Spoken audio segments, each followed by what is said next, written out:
Hello, how are you? Hey, I am doing okay. I just got off of work and I did not get a lot of sleep last night. My son had a choir concert that we went to until what feels to me like the wee hours of the morning. I was in bed by 10:30. But when your alarm goes off at 3:15, that's late. So I am dragging myself to the end of the day, but I am super pumped to be recording with you. So that's giving me artificial energy. Nice. Well, I am happy to be your artificial stimulant. Glad Yeah. I can help out. Yeah. I think this works out. How are you? You know, this may be the first time in my life that I can say I am fine, and fine is the perfect answer. Okay. Fine means everything is just happening, right? Like it's not up, it's not down, it's just fine. Mid, as my teenage son would say.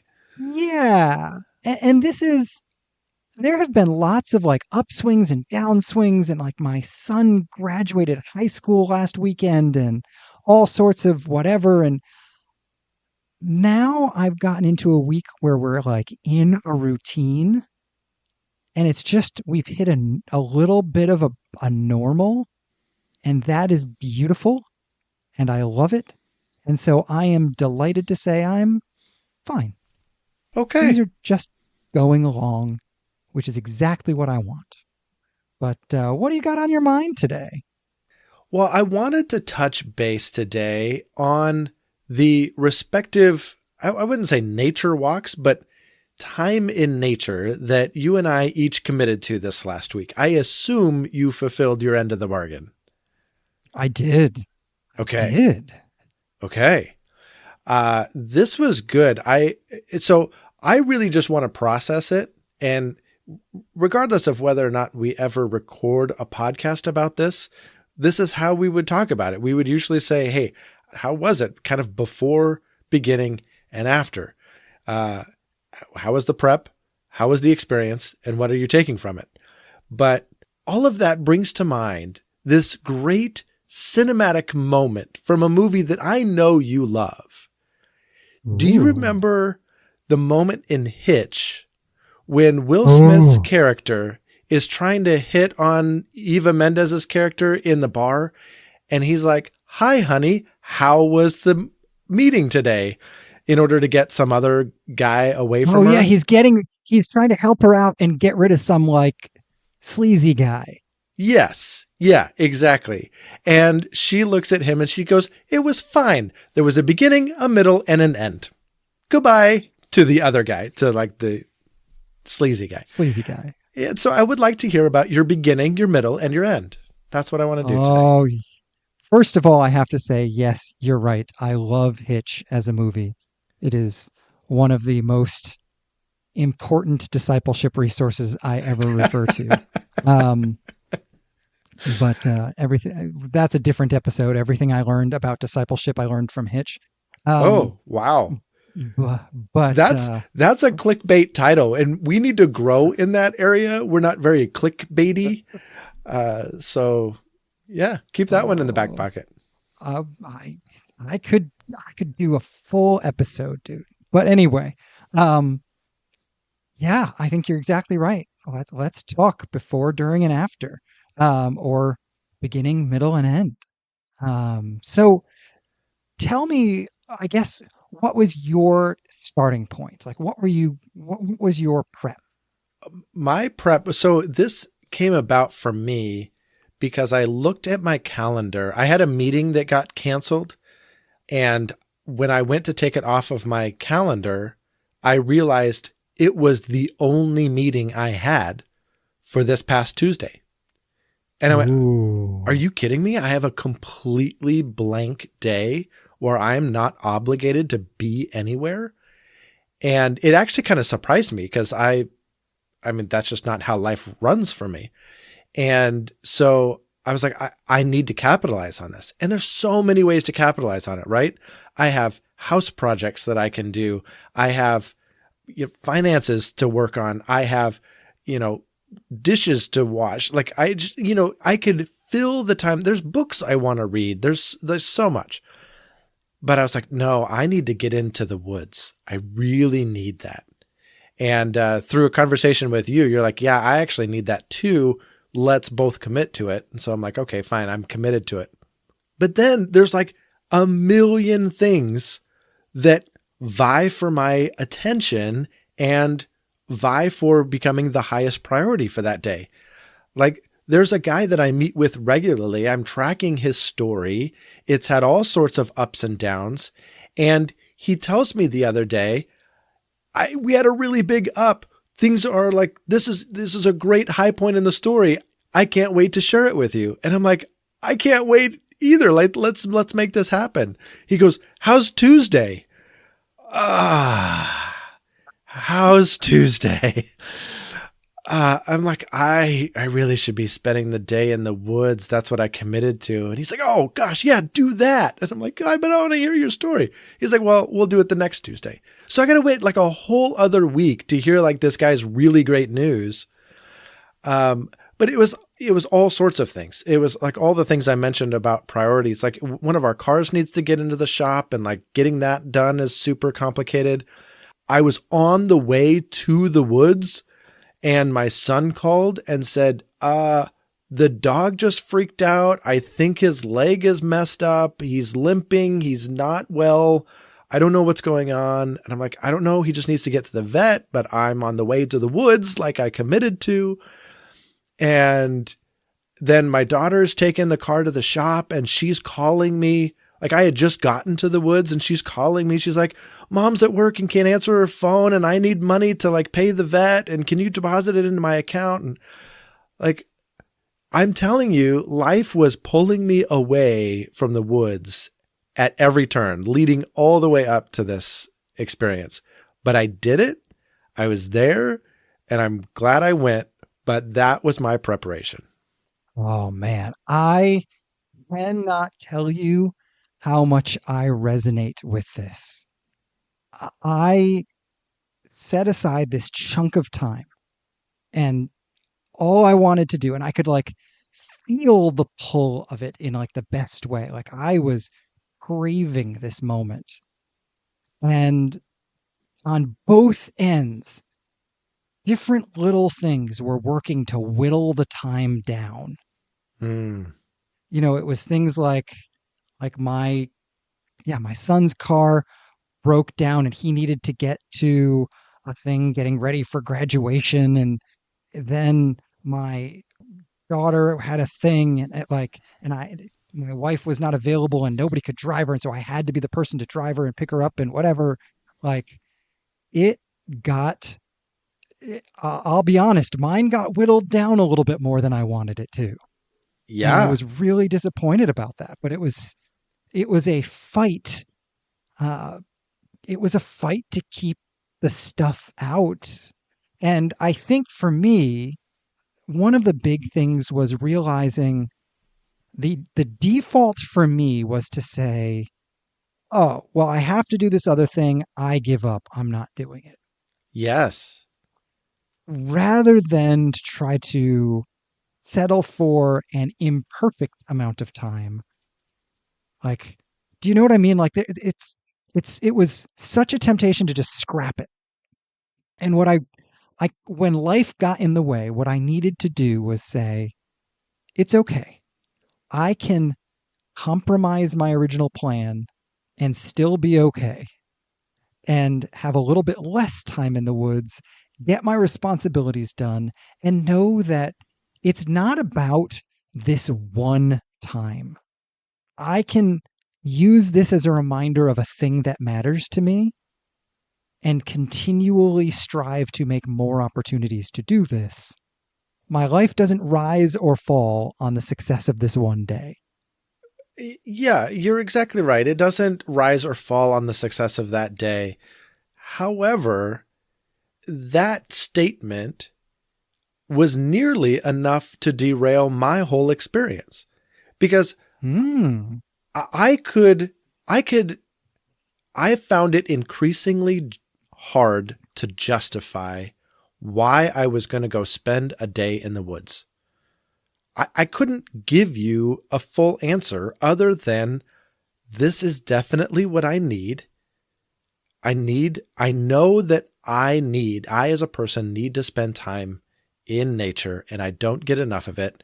I had a day where I could seize the opportunity, and I should. But then when all of these other things creep up that are worthy things, and I know that my well-being does not ride or die on this one moment, it was really easy to say, well, then I'll just pick another moment. And had we Yeah. not committed to this together, I probably would have. Mm-hmm. Yeah. Same here. 100%. And then, so to make matters worse, the other layer of difficulty for me was the weather was atrocious. We've had a string of really nice weather out here until about a week ago. And then it turned rainy and not as warm, and it's just not been fun. And I committed to going to a place that is even slightly rainier. Like it's only an hour from my house, but just the way that the weather patterns work around the coastal mountains, it sucks in the weather right above the lake I wanted to go to. So I just took rain gear. I still took my kayak, and I still took my hiking boots, and I still hiked around the lake in the rain. I enjoyed a brief respite from the rain every now and then, but for the most part, I just got dumped on, both on my kayak and out of it. And by the end of it, I was fairly cold and ready to be done. And I knew going into it that this was also going to be part of my experience, which like gave me another layer of like, am I really committed to this? And why exactly? And should I be doing this? Totally get it. I did a couple, I guess it was a year ago now. I did a 48-hour retreat with some guys in my area. And it was a full unplug retreat. Phones went off when we got there. There was no electricity. We were in this like lean-to cabin with no power. And it was cold and miserable the entire 48 hours. And I got to be honest, like by the time I was done, I was like, I am so done. Like there was no glorious bird song. There was no Yeah. heavenly choir. It was just like, ugh. We did say we were grabbing breakfast at a restaurant on the way back, right? Like, because at least that'll be good. Um, so I totally get that. Like, the weather really is another variable that is completely out of our control. Yeah. Yeah, And exactly. and so as I was prepping, one of the verses that came to mind for me, and I'm curious what you think about this. Historically, this verse from Mark chapter 1, where it says, "And rising very early in the morning, while it was still dark, Jesus, departed and went out to a desolate place, and there he prayed." Right? Like you've heard that verse, I'm sure, a million times. Absolutely. That is normally a make sure you do your daily quiet time verse, right? I think so, but I've attached it far more to these like retreat moments than just daily prayer. See, okay, so I am then catching up to you. I have felt like this was a go do your time with Jesus every day and make sure you do it in an undistracted way kind of verse. And prepping for this moment, I felt like this was a moment where Jesus was actually taking some kind of retreat, far more than it was him doing his daily quiet time. Yes. Yes. Even if that just means it was 3, 4, 5 hours, whatever it was in the morning. I don't know what he was going for, and it doesn't really say. And maybe that wasn't the point. It is fascinating that Jesus also dealt with this tension that we are describing of like things, whether it's people or weather or whatever, sort of getting in the way. Because, of course, this story ends with his disciples hunting him down. Um, and Right. so at least we can say that if we are making the effort and our efforts do not result in perfection, we are in the same boat as Jesus. I Wow. find that Yeah. comforting. Yeah. So the passage in Mark there doesn't give us a lot of description about what Jesus did. He just went alone to pray. Is that what your experience was like? And are you willing to give more detail than that? Like what when you actually set out and did it, how did the doing go? Yeah. So I decided to go kayaking. I live near a beautiful lake that is owned by the utility company in my town in Springfield, and it is the reservoir for northern Springfield. And because it is privately owned, there are zero houses on the lake. It is just nature when you are there. And it's Hmm. just small enough that there tend to not be a lot of Howard boats. There are some, and that's fine. But there are never like, in a lot of lakes where I've kayaked, there's always going to be like a bunch of people on a party boat zooming around with somebody behind them in a raft that they're like trying to whip off the raft. Hmm. This lake is too small for that. And so I wanted to go out on the lake, and I have to be honest, I've been kayaking on this lake a ton of times. I have never gone out without either headphones to listen to something or another person. I've never gone out on the lake by myself in silence. And so Hmm. I went out. I have this, my kayak is this, it's really an inflatable paddleboard with a seat. Um, I got my paddleboard out. I went out onto the lake, and what was I trying for? I think that's what you're asking for, right? Like, what was I? Yeah. I think I went out with the question, God, where are you? Not in the like stressed out, bitter, beat my chest and scream to the sky kind of way. Far more in the curious, intrigued, yeah, curious, intrigued sort of way. I just was like, God, I'm just wanting to see where you're at and where I can meet you in the midst of all of this. And that was it. It was very, I relate to this sort of, and there he prayed, meaning there wasn't a lot of detail to it. Hmm. It just was, I am someone who can, and I said this in a previous episode, I can try so hard in these moments that I work my way into stifling them. And so Hmm. I was really trying to go in taking the moment gently. If I just keep my eyes and ears open, if I just look at what's actually happening, if I sit with it, what will I see? What will I hear? What will I experience? And in the middle of all of that, where is Jesus? What Hmm. about for you? What were you going in wanting or looking for? I had a very similar approach. I did not have an overriding question like where God, where are you? I had zero question. And just like you was trying to be very intentional about not being intentional. Like I was intentionally Exactly. keeping the slate clean, was my intention. Just show up and see what God wanted to do at the time. And so I planned nothing other than to have my Bible available, to have my kayak available and my hiking boots available, and to just be there and see what God wanted to do. So for the first few hours, I was really just getting acquainted with my surroundings and becoming present in that space.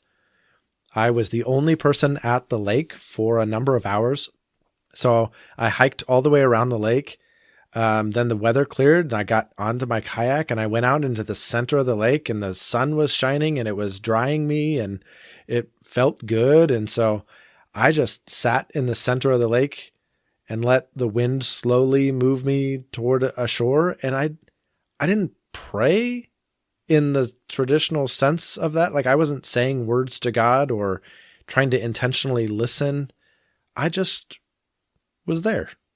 And Mm. whatever God wanted to do at that time, I honestly, my thoughts were, I'm listening if God wants to speak, but also I know that these first few hours are really important for me to just let my central nervous system calm down and for me to just be present.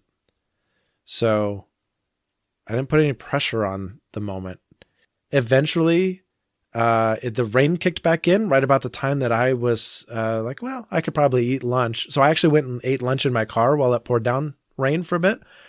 And by this point, I started getting really curious about the sermon that I'm going to preach. Like, I think we talked about this. I don't know if it was last week or in a previous episode at some point.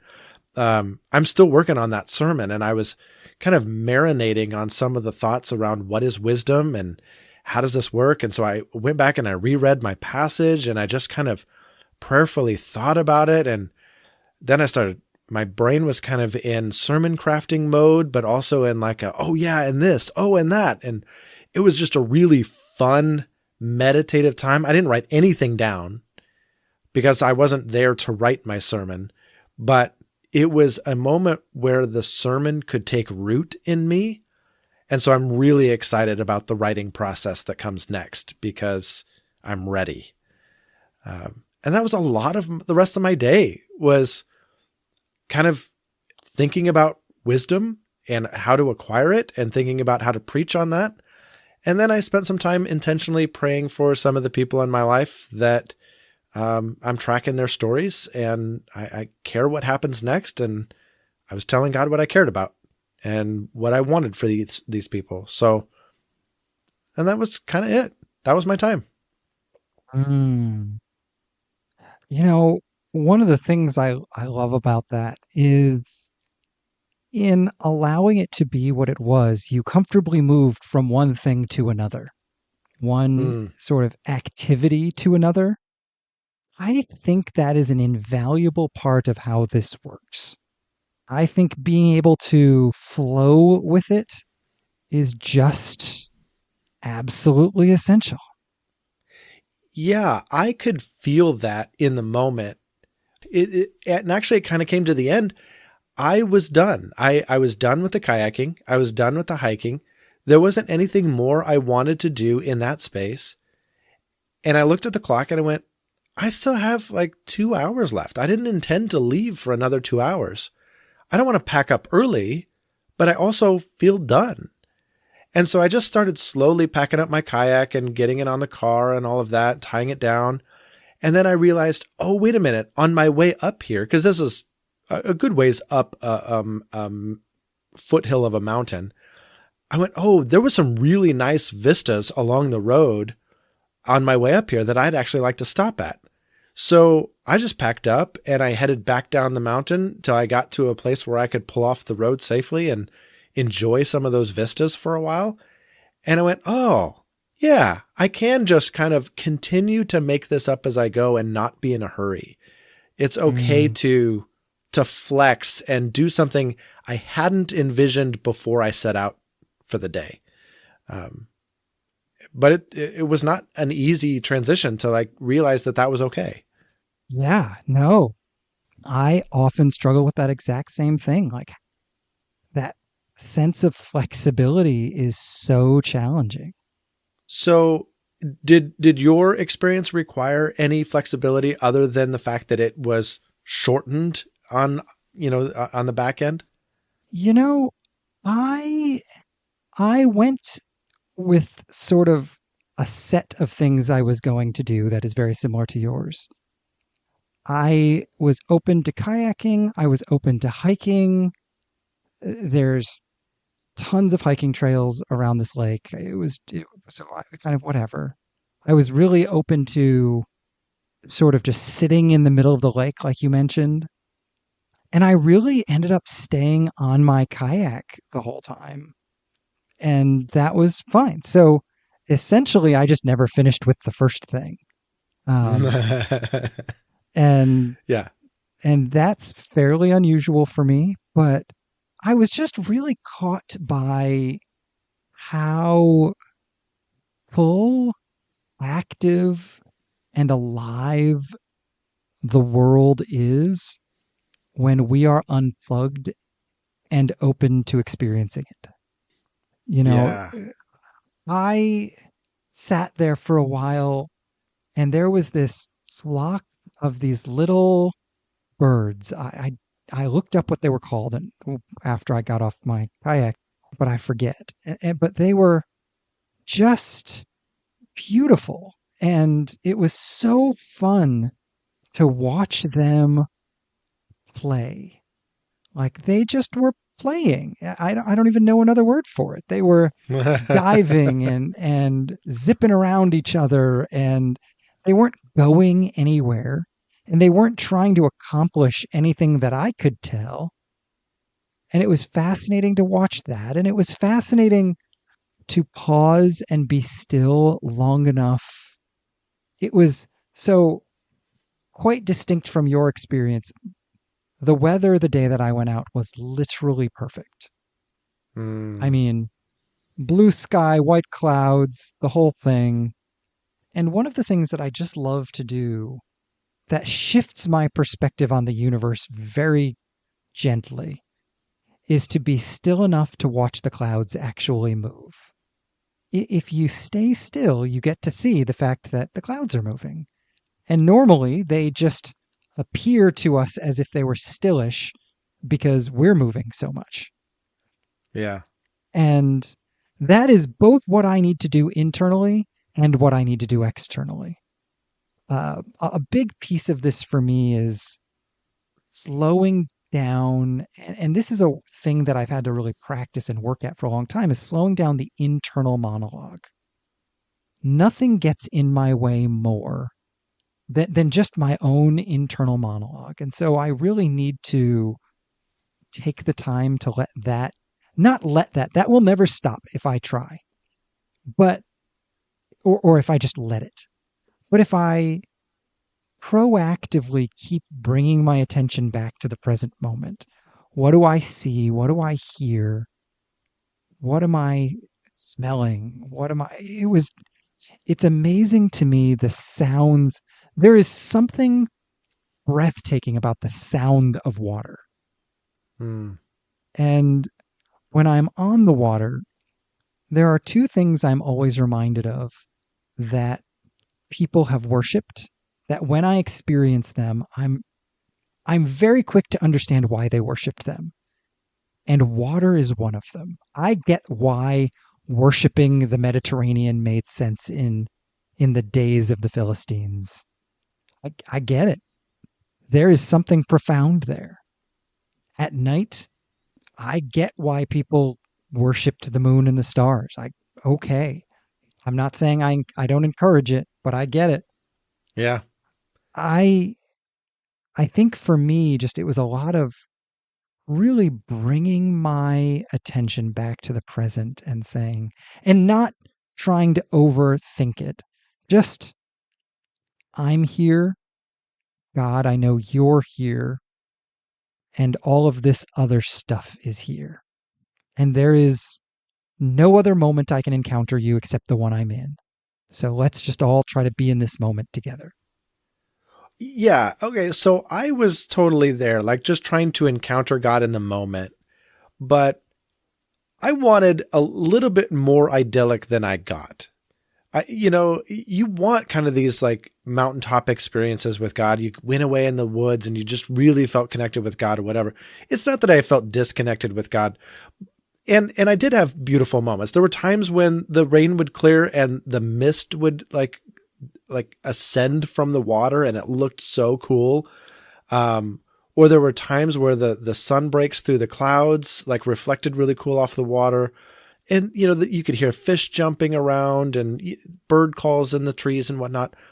All of these things that people point to as idyllic. But what was the bulk of my experience? Most of the fish that jumped were tiny little fish that you wouldn't even been able to keep if you like caught them. They were tiny little bloop. And you're like, oh, okay, that was lame.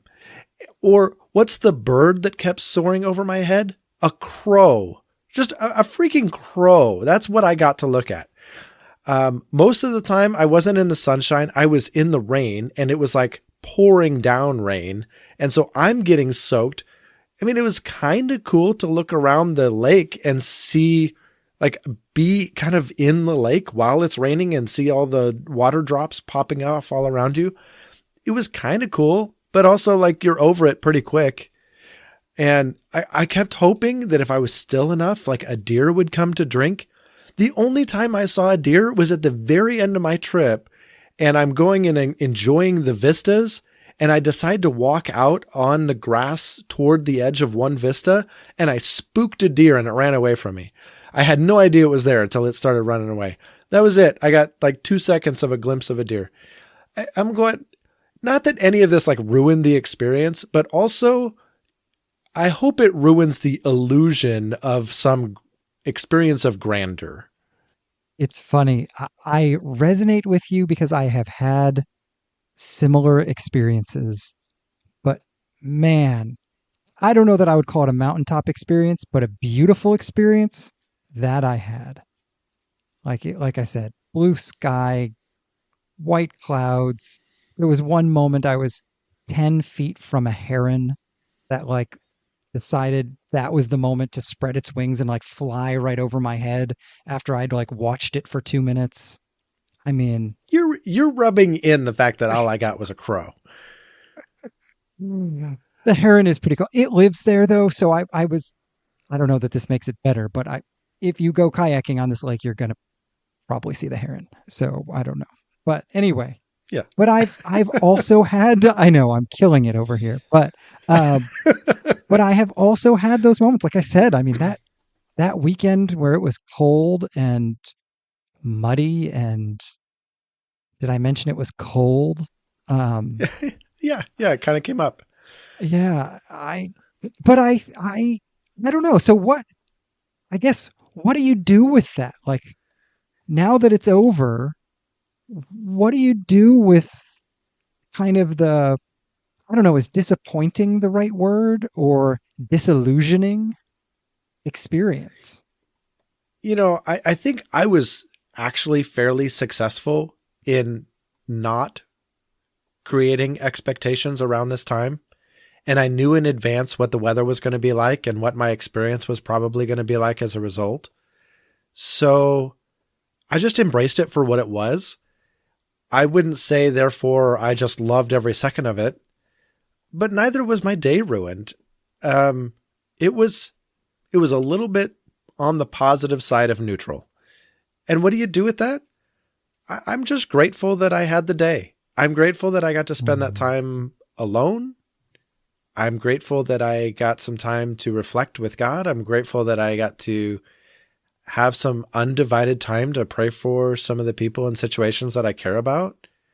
I'm grateful for the inspiration toward my sermon. I'm grateful for the time. I'm grateful for the memories. I'm grateful for the sights that I did see.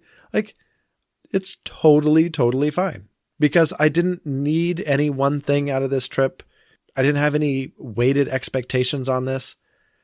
I knew we were probably going to talk about it on the podcast, but I'm okay with talking about it being a neutral, maybe slightly positive experience.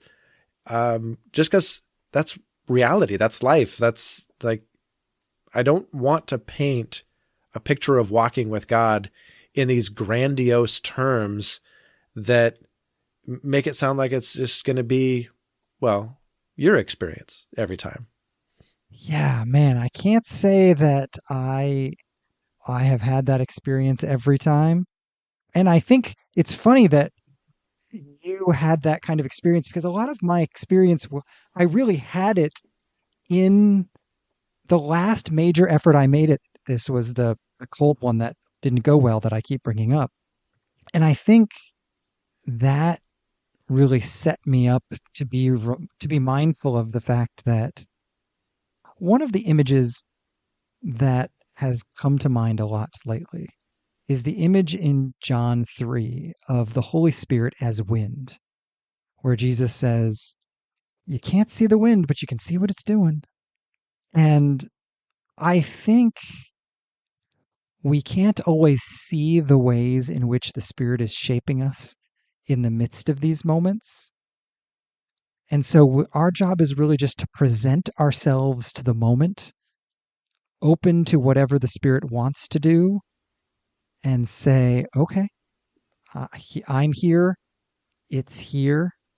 It just is what it is. Yeah, I like that a lot.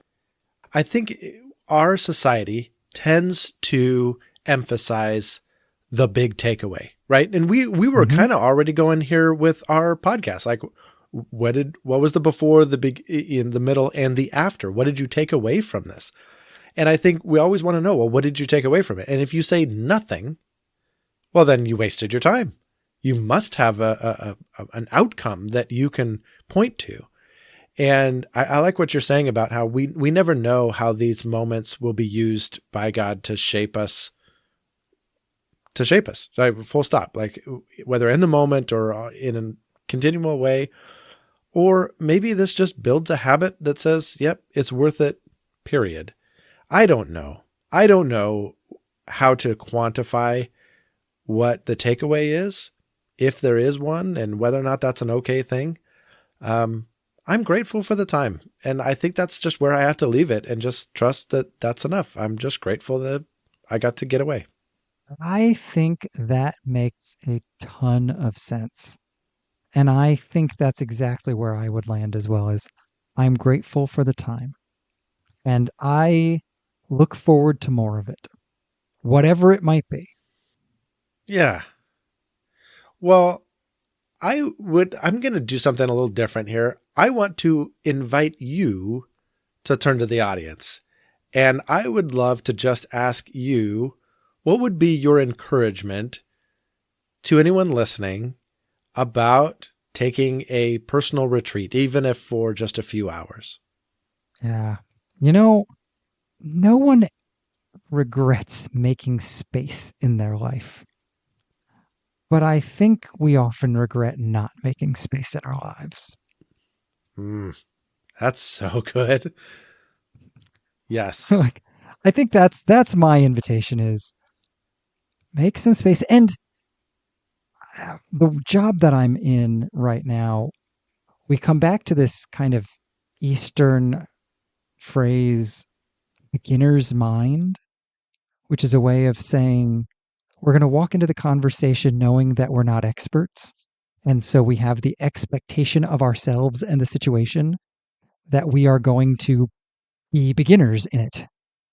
And I think that for me, this is another situation in which I need to cultivate a beginner's mind.